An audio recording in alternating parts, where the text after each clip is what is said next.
Good day everyone.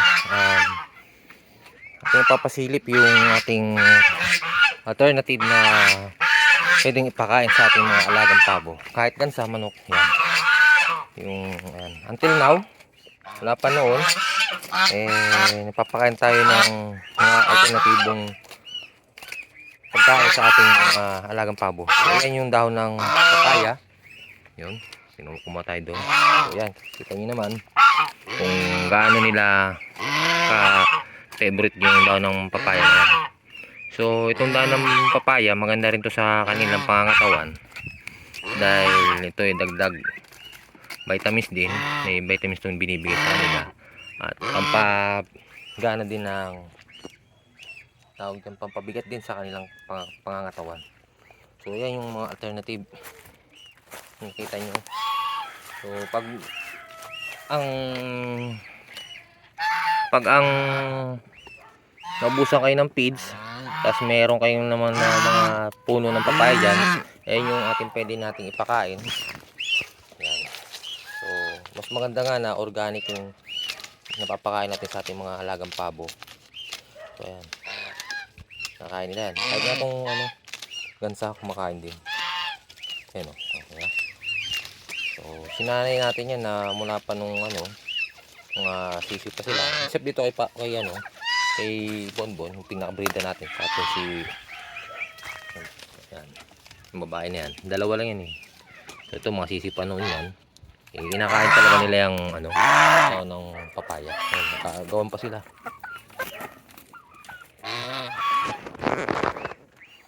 Itong Rhode Island Red natin, nakain din. So, yung ating Black Star na manok. Diba? Ganda niya na. So, kinakain nila. Talagang malakas sila na sa dahon ng papaya. So, yun yung ating ginagawa. Lalo na kung prutas pa yan, malakas ito kumain. So, syempre, itong malunggay, hindi mawawala itong malunggay na ating pinapakain. Pero ito ngayon ay ating pinapreserve o nire-reserve para sa ating mga kambing. So, ito yung ating pinapakain.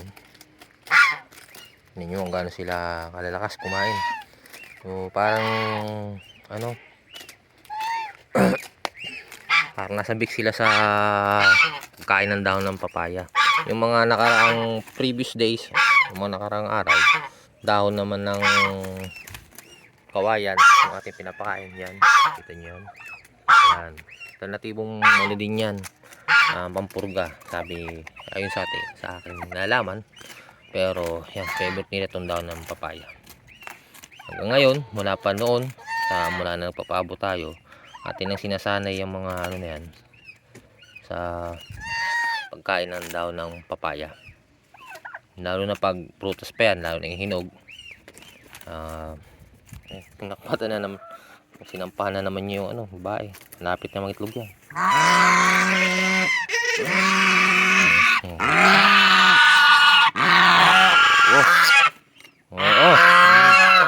So yan yung ating video for today.